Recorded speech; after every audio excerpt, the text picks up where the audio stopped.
오늘은요, 믿음은 사라지지 않는다라는 제목으로 본문 말씀을 생각해 보기를 원합니다. 한번 따라해 보세요. 믿음은 사라지지 않는다.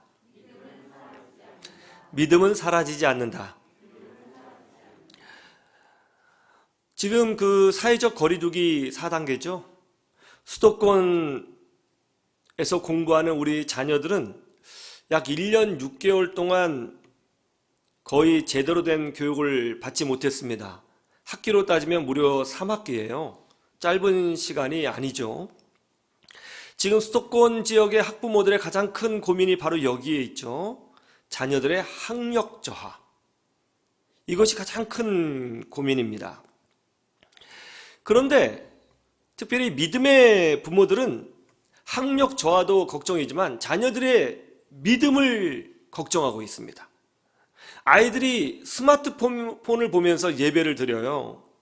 스마트폰을 보면서 교회 친구들과 영적인 교제를 나누고 있습니다.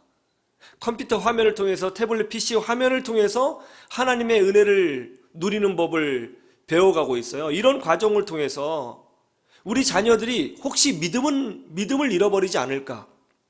신앙이 떨어지지는 않을까? 가뜩이나 교회 가기 싫어하는데 이거를 핑계로 해서 이제 교회 가는 것을 거부하게 되는 것은 아닐까? 이런 문제를 놓고 고민하는 분들이 많습니다. 우리 자녀들의 신앙이 사라지면 어떻게 될까? 우리 자녀들이 이번 기회를 통해서 믿음을 잃어버리면 어떻게 되는 것인가? 믿음 한번 잃어버리면 회복하기가 너무 어려운데 그렇게 되면 어떻게 하지? 고민하고 있습니다. 여러분, 우리 안에 믿음이 있죠? 믿습니까? 이 믿음이 상황에 따라서, 환경에 따라서 약해질 수도 있고 심지어 사라질 수도 있다고 여러분 생각하세요? 우리에게 있는 이 믿음, 우리 자녀들에게 들어가 있는 믿음이 이 코로나 환경 때문에 연약해질 수 있다, 그렇게 생각하시나요? 그러나 꼭 그렇지만은 않습니다. 저는 그렇게 생각하지 않아요. 우리 자녀들 안에 있는 믿음은 우리 생각보다 훨씬 더 강하고 강력하고 견고합니다. 우리 안에 있는 믿음도 마찬가지예요. 우리 생각보다 훨씬 더 강력하고 견고합니다. 환경에 지배받지 않습니다. 오늘 말씀을 통해서 그 이유가 무엇인지 살펴보기를 원합니다. 왜 우리의 믿음이 사라지지 않고 견고하냐? 첫 번째는 그 뿌리 때문에 그래요. 뿌리의 견고성 때문에 그렇습니다. 한번 따라해 보세요. 뿌리의 견고성. 우리 4절 말씀을 보죠. 아주 놀라운 말씀이 있어요. 4절. 오늘은요, 성경 본문을 좀 많이 찾을 겁니다. 자, 4절 같이 보죠. 시작. 자기 양을 다 내온 후에 앞서가면 양들이 그의 음성을 아는 고로 따라오되. 목자가 양들을 인도할 때에 양의 이름을 부르죠. 그러면 양들이 목자를 따라갑니다. 그런데 목자를 따라갈 때 어떻게 따라간다고 그래요? 양들이 목자의 음성을 아는 고로 목자를 따라간다고 합니다. 목자의 음성을 안다는 거예요. 그런데 그 뒤에 더 놀라운 말씀이 있죠? 5절을 보세요. 5절 시작. 타인의 음성은 알지 못하는 고로 타인을 따르지 아니하고 도리어 도망하느니라. 예. 타인의 음성은 목자의 음성이 아닌 줄 알고 양들이 따라가지 않고 도망간다는 거예요. 이게 무슨 말씀이죠? 양들이 목자의 음성과 그렇지 않은 사람의 음성을 정확하게 분별해낼 수 있는 능력을 가지고 있다는 겁니다. 목자만이 능력이 있는 것이 아니에요. 양들에게도 능력이 있습니다. 강도가 한밤중에 양을 훔치기 위하여 양의 우리 안에 들어와요. 그때 당시에는 트럭이 있는 시대가 아니죠. 트럭이 있었다면 트럭을 이제 우리에 대고 양들을 막 실어가지고 이제 훔쳐갔을 텐데 그런 시대가 아니잖아요. 그렇다고 또 양을 죽여서 훔쳐갈 수도 없어요. 죽은 양은 값을 제대로 받지 못합니다. 그래서 양을 산채로 몰고 가야 되는데 양들이 그렇게 만만한 가축이 아니거든요. 양들이 목자의 음성을 구별할 수 있습니다. 그래서 양을 훔치는 강도들은 그 양 우리 주변에 숨어 있으면서 목자를 관찰하는 거죠. 그리고 목자가 어떻게 양을 이끄는지 조사를 합니다. 그리고 한밤중에 우리 안에 들어가서 그 목자의 흉내를 내는 거예요. 그리고 목자처럼 목소리 흉내를 내면서 양들의 이름을 하나하나 불러냅니다. 그러면서 목자가 불렀던 것처럼 어여여여여여여여 삐죽이 삐죽이 퉁퉁이 깔깔이 봉식이 띵띵이 그러면 양의 이름을 불러내요. 목소리가 굉장히 흡사하죠. 전문가니까 말이죠. 강도는 평범한 강도가 아닙니다. 전문가입니다. 목자를 흉내낼 수 있습니다. 아주 교묘하게 흉내를 잘 내죠. 그런데 놀라운 게 뭐예요? 아주 흉내를 잘 낸다 할지라도 양들은 그것이 목자의 음성이 아니라는 것을 안다는 거예요. 목자의 음성인지 아닌지 아주 정확하게 분별할 수 있다는 겁니다. 안다는 거예요. 양이 만만한 가축이 아닙니다. 상당한 능력을 가지고 있습니다. 바보가 아니죠. 어떤 음성이 목자의 음성인지, 어떤 음성이 강도의 음성인지 딱 분별한다는 거예요. 그 말씀이 14절에도 반복해서 나와요. 안다는 단어로 이렇게 표현되어 있죠. 보세요. 14절. 우리 한번 14절 말씀 같이 볼까요? 시작. 나는 선한 목자라. 나는 내 양을 알고 양도 나를 아는 것이. 보세요. 목자만 양을 아는 것이 아니죠. 누가 목자를 알고 있죠? 양도 목자를 아는 능력을 가지고 있습니다. 정확히 알고 있어요. 여러분, 양이 짐승이라고 해서 가축이라고 해서 무시할 만한 동물은 아닙니다. 자기 목자가 누군지 분명히 알아요. 저희 아파트에는 애완견을 키우는 분들이 많거든요. 그런데 참 놀라운 것들은 그 주인이 그 애완견을 막 끌고 가잖아요. 그 조그만 개들이, 귀여운 개들이 많은데 그 개들이 막 주인을 따라가다가 저를 보면 꼬리를 치고 저를 따라와요. 제가 좀 끌리게 생겼나 봐요. 막 따라와요. 그러면 그 주인이 당황해서 이리 와 이리 와 막 불러요.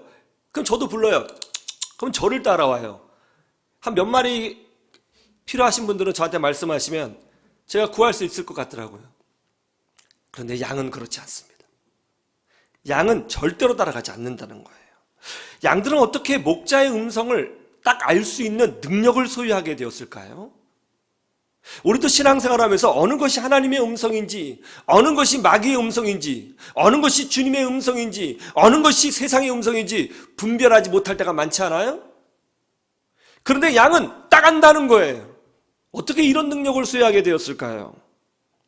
양과 목자가 오랜 시간 같이 살았기 때문에 경험상으로 목자의 음성을 분별하게 되었을까요?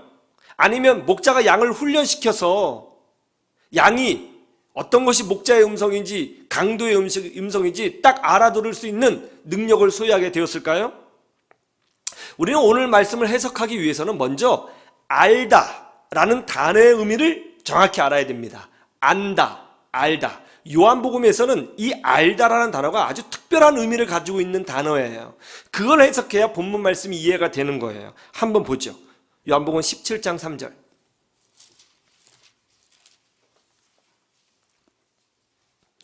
요한복음 17장 3절.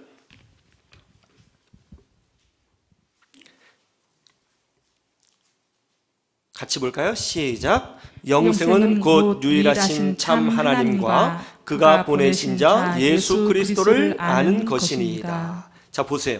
영생이 뭐죠? 영생은 하나님과 예수님을 아는 것이라고 설명하고 있습니다. 영생은 죽지 않고 영원히 사는 것이라고 말씀하셔야 하는데 죽지 않고 영원히 사는 것이 아니라 하나님과 예수님을 아는 것이 영생이라고 설명합니다. 여기서 안다는 것은 무슨 의미일까요? 왜 아는 것이 영생일까요? 여기서 안다는 것은 지식적으로 하나님을 안다는 뜻일까요? 아니면 성경의 비밀을 깨달았다라는 뜻일까요? 여기서 이 안다라는 표현을 예수님께서 이렇게 해석해 주고 계십니다. 7절을 보시죠. 7절 같이 볼까요? 시작.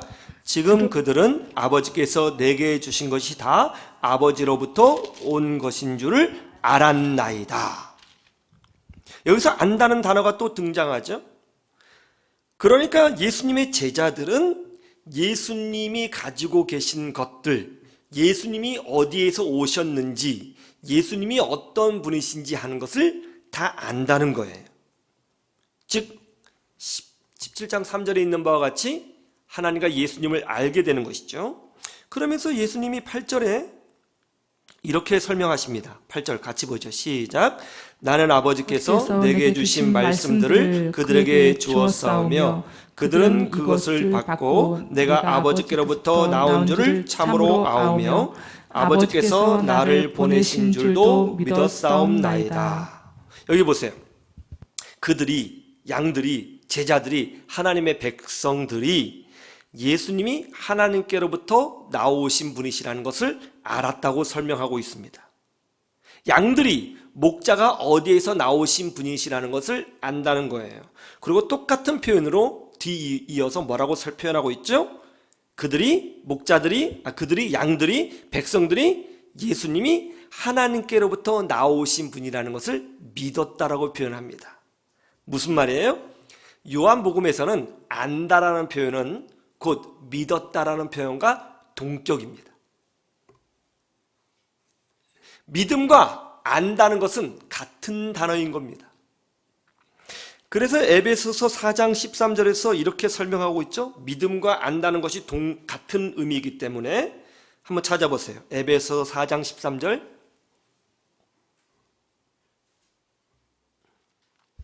에베소서 4장 13절. 네, 한번 찾아보세요. 성경을요. 네, 에베소서 4장 몇 절이요? 13절. 다 찾으셨어요? 네, 같이 보죠. 시작. 우리가 다 하나님의 아들을 믿는 것과 그 다음에 뭐라고 되어 있어요? 아는 일에 뭐가 돼요? 하나가 되어 온전한 사람을 이루어 그리스도의 장성한 분량이 충만한 데까지 이르리. 이렇게 되어 있죠. 보세요.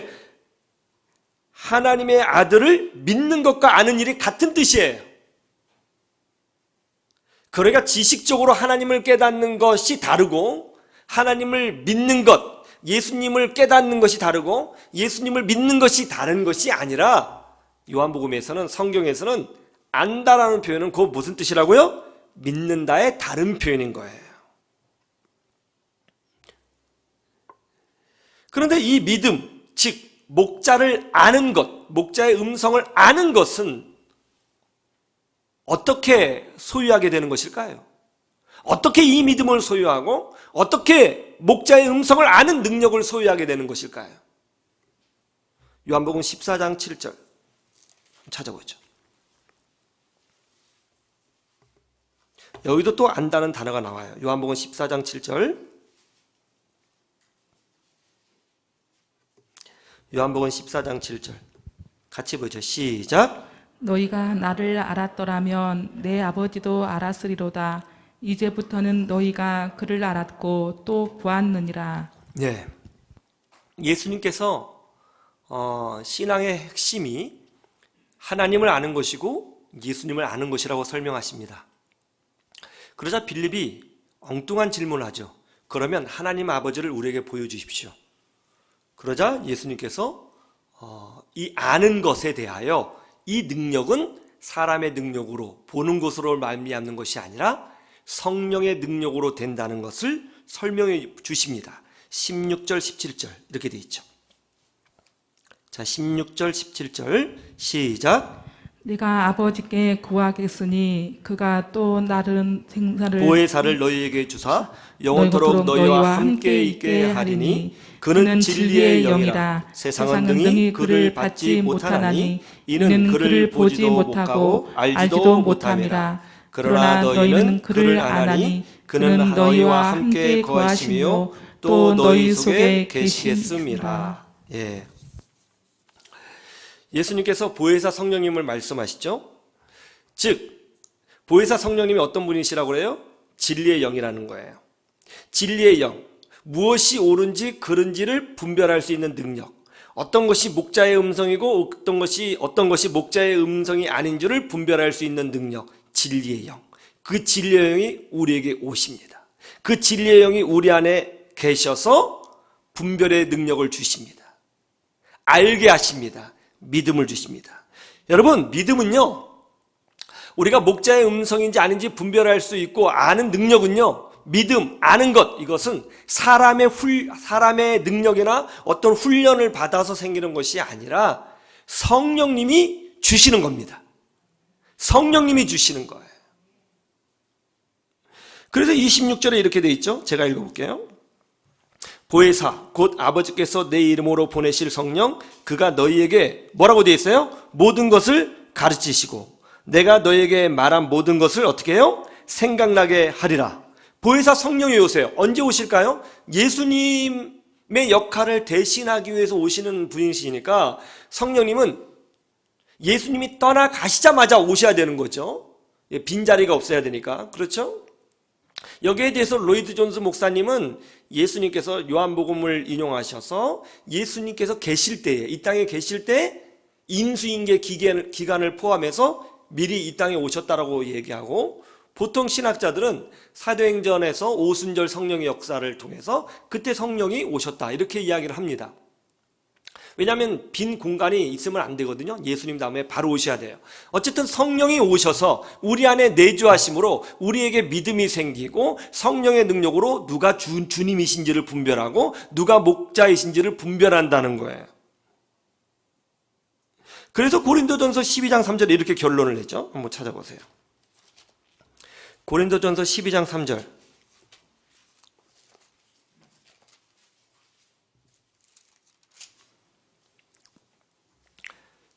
자, 같이 보죠. 시작. 그러므로 내가 너에게 알려노니 하나님의 영으로 말하는 자는 누구든지 예수를 저주할 자라 하지 아니하고 또 성령으로 아니하고는 누구든지 예수를 주시라 할 수 없느니라. 성령으로 아니하고는 누구든지 뭐라고요? 예수님을 주라고 알아볼 수가 없다고요. 자, 이제 한번 생각해 보십시오. 양들이 어떻게 목자의 음성을 분별하고 알아볼 수 있는 거죠? 우리에게 있는 믿음은 어떻게 시작된 것이죠? 우리 안에 있는 믿음의 뿌리의 근거가 어디에 있는 거죠? 사람에게 있는 것이 아니에요. 우리 안에 있는 믿음의 뿌리는 성령님이 주신 것입니다. 우리의 믿음의 뿌리가 성령님이시라면 여러분, 이 뿌리가 얼마나 견고해요?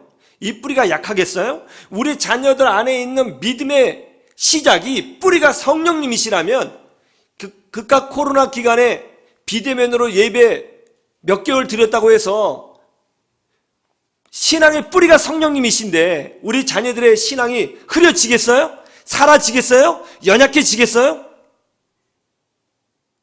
우리 안에 있는 믿음의 뿌리는 사람이 아니에요. 환경이 아니에요. 성령 하나님이신 줄로 믿으시기를 주님의 이름으로 축원합니다. 물론 우리의 믿음이 방황할 수 있어요. 때로는 고난 때문에, 사람 때문에 혼란스러울 수 있습니다. 방황할 수 있어요, 충분히. 그러나 우리의 믿음은 절대로 사라지거나 무너지지 않아요. 왜냐하면 우리의 믿음의 뿌리가 누구시니까? 성령 하나님이시거든요. 그러므로 우리는 환경이나 개개인의 능력에 집중하는 사람이 아니라 성령 하나님께 집중하고 성령 하나님을 의지하는 사람이 되어야 되는 줄로 믿습니다. 성령께서 우리의 믿음을 지켜주시는 거고요. 성령께서 우리의 믿음을 견고케 만들어주시고요. 성령께서 우리의 믿음을 통하여 능력을 보여주시는 거예요. 우리 자녀가 교회에 나오지 않는다고 해서 너무 걱정할 필요 없습니다. 만약 그 안에 참된 믿음이 있고 성령님께서 그 안에 계시다면 우리 자녀들이 잠깐 방황할 수는 있지만 결국은 교회에 나오고 하나님을 섬기는 자로 세워지게 되어 있는 거예요. 그 뿌리가 너무 견고하거든요.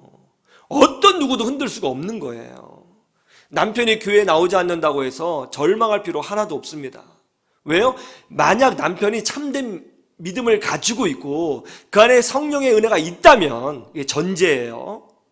잠깐 방황할 수 있어요. 잠깐 흔들릴 수 있어요. 그러나 그 남편 반드시 교회에 나오고요, 하나님 역사를 위해서 쓰임받는 사람으로 세워지게 되는 것입니다. 왜냐하면 뿌리가 너무 견고하거든요. 뿌리가 견고해요. 생명력이 있어요, 그 안에. 그래서 우리는 이 코로나 기간에 스마트폰으로 예배드리고 태블릿 PC로 예배드리고 비대면으로 예배드린다고 해서 우리의 자녀들의 신앙이 사라지고 우리 성도들의 신앙이 사라진다고 생각하지 않는 이유가 바로 여기에 있는 거예요. 아주 강력한 믿음을 가지고 있는 거예요. 우리는 생명력이 있는 거예요. 연어는 산란기가 되면 자신이 태어났던 강을 거슬러 올라가서 알을 낳는 습성이 있죠. 태평양 바다를 돌아다녔던 그 연어가 어떻게 알았는지 자기가 태어났던 강을 아주 정확히 찾아가고 또 강을 거슬러 올라갑니다. 그런데 강물이 굉장히 거세게 내려오잖아요. 폭포수처럼 거세게 내려옵니다. 그래도 연어는 놀랍게도 막 튀어 올라가면서 폭포처럼 떨어지는 물도 타고 올라가면서 자기의 산란 장소를 찾아가죠. 그런데 그 중에 보면 그 물살을 이기지 못하고 떠내려가는 연어들도 있습니다. 어떤 연어인 줄 아세요? 힘을 다해서 죽은 연어들.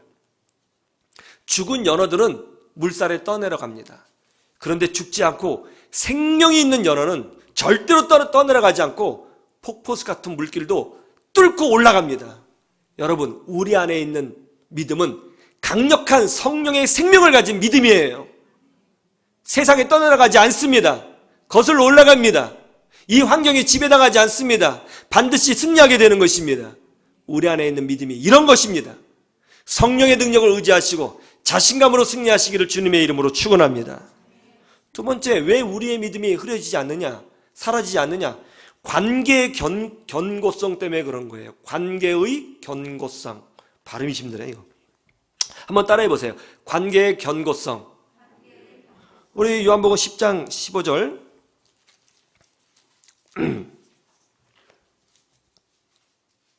10장 15절 보시죠.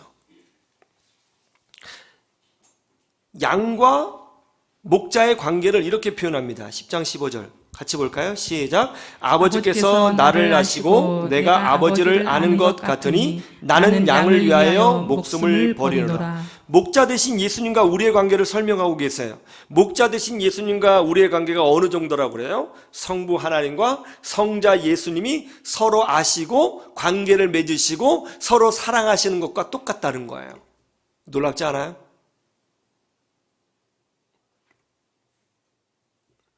이거 정말 놀라운 거잖아요. 예수님과 우리의 관계가 성부 하나님과 성자 예수님의 관계가 똑같다는 거예요. 목사님, 저는 그렇게 못 느끼는데요. 저도 잘 못 느끼겠어요. 그러나 예수님께서 말씀하시는 거예요. 우리가 느끼느냐 느끼지 않느냐는 중요하지 않아요. 우리를 잡고 계신 분이 어떤 결정을 하셨느냐가 훨씬 더 중요하거든요. 우리를 잡고 계신 하나님께서, 예수님께서 그렇게 결정하신 거예요. 우리와 예수님과의 관계를 그렇게 설정하시겠다고 선포하신 거예요. 성자 예수님과 성부 하나님과의 관계처럼 우리가 목자의 관계가 그렇다는 거예요. 이 관계 끊을 수 있겠어요? 이 관계 누가 방해할 수 있겠어요? 우리가 신학교에 가면 삼위일체 하나님을 배우죠. 참 어려운 내용입니다. 왜 어렵냐면 설명이 어려워서 어려운 것이 아니라 이 물질 세계에 비교할 것이 없기 때문에 그래서 어려운 거예요. 사람은 뭔가 비교해서 지식을 습득하는 것이거든요. 비교할 게 없기 때문에 어려운 것입니다. 그런데 여기서 중요한 건 뭐냐면 성부 하나님과 성자 예수님과 성령 하나님이 다 한 하나님이신데 중요한 건 성자 하나님, 성부 하나님, 성령 하나님을 끊어낼 수가 없다는 거예요. 이게 포인트예요. 절대로 끊어낼 수가 없습니다. 끊어내면 큰일 나는 거예요. 큰일 나는 거죠. 예수님과 우리의 관계가 그렇다는 거예요. 19세기에 무디 전도사님과 함께 찬양 사역을 했던 다니엘 휘틀이라고 하는 찬양 사역자가 있습니다. 이분이 남북전쟁에 참여해서 전쟁을 수행을 하다가 그만 팔 하나를 잃어버리고 말았습니다. 오른팔을 잃었어요. 이제 내 인생은 끝이구나 낙심했습니다. 그런데 어머니가 아주 신실한 크리스찬이었어요. 병원에 있는 아들을 찾아가서 기도해주고 성경책 하나를 주면서 이렇게 말을 했습니다. 아들아, 하나님과 너는 뗄래야 뗄 수가 없는 관계야. 할렐루야. 뗄래야 뗄 수가 없는 관계야. 그러니까 하나님께서 너에게 뭐라고 말씀하시는지 넌 들어야 한다. 내가 엄마가 성경책을 줄 테니까 하나님 말씀을 읽으려. 그래서 휘트리라고 하는 이분이 병상에서 성경을 읽기 시작했습니다. 그런데 어느 날 밤에 간호사가 급히 그를 찾아왔습니다. 선생님, 큰일 났습니다. 지금 한 소년이 고통 가운데 죽고 있는데요. 와서 기도 좀 해주세요. 이 휘트리라는 청년이 날마다 병상에서 성경을 읽으니까 거기 병원에 있던 간호사가 아마 목회자라고 생각했던 모양이에요. 그래서 기도해달라고 찾아온 겁니다. 그 이분이 저 기도 못하는데요. 그런데 막 간호사가 빨리 가자고 막 끌고 가는 거예요. 저 기도 못해요. 막 그래도 막 무조건 끌고 갔습니다. 가서 보니까 한 소년이 막 몸을 꽈배기처럼 비틀면서 신음소리를 내고 개성을 내면서 너무너무 괴로워하는 거예요. 죽어가고 있었습니다. 온몸에 발진이 일어나고 땀을 흘려가면서 막 몸을 막 비틀면서 막 괴로워하는 거예요. 그 모습을 보니까 너무 불쌍했습니다. 그래서 비록 목회자도 아니고 뭐 아무것도 아니고 그렇다고 뭐 본인이 신앙이 좋은 것도 아니고 교회에 잘 다니는 것도 아니지만 어렸을 때 교회 다녔던 그 기억을 통해서 그 소년을 놓고 기도했어요. 하나님, 불쌍히 여겨주세요. 한참을 기도하는데 신음소리가 없어진 거예요. 눈을 떠봤더니 그 아이가 편안하게 누워있는 거예요. 그리고 자기를 보면서 미소를 지으면서 들릴 듯 말 듯한 목소리로 Thank you 그러면서 하나님의 부름을 받은 겁니다. 그 고통 가운데 죽을 뻔했던 그 아이가 마지막 순간에 평강을 누리면서 천국에 간 것을 본 거예요. 그때 자기 같은 사람을 사용해 주신 하나님의 은혜가 너무 감사해서 찬송을 하나 지었어요. 그 현장에서 그 찬송이 이거예요. 하나님의 은혜로 있을 데 없는 자 왜 구속하여 주는지 난 알 수 없도다. 내가 믿고 또 의지함은 내 모든 영편 잘 아는 주님 늘 돌보아 주실 것을 나는 확실히 아네. 할렐루야. 우리 믿음 연약해 보이고 몸에 장애가 있고 부족해도 우리 주님과 우리는 뗄래야 뗄 수 없는 그런 관계를 가지고 있습니다. 우리 믿음이 코로나 때문에 연약해진다고요? 천만의 말씀이요. 하나님께서 우리 안에 계시는 한 어떤 환경에 처해 있다 할지라도 우리의 믿음은 항상 견고한 줄로 믿으시기를 주님의 이름으로 축원합니다. 세 번째, 오늘 말씀은 목자의 견고성을 선포하고 있습니다. 우리의 믿음이 그럼에도 불구하고 견고할 수 있는 이유는 뭐냐? 비대면으로 예배를 드려도 견고할 수 있는 이유가 뭐냐? 우리를 붙들고 계신 목자가 견고하기 때문이라고 말씀하고 있는 거예요. 10장 11절을 보세요. 10장 11절 같이 시작. 나는 선한 목자라. 선한 목자는 양들을 위하여 목숨을 버리거니와. 그렇죠? 예수님은 선한 목자 되십니다. 우리를 사랑하시고 지켜주십니다. 어느 정도로요? 목숨을 버리기까지라고 오늘 성경은 설명하고 있습니다.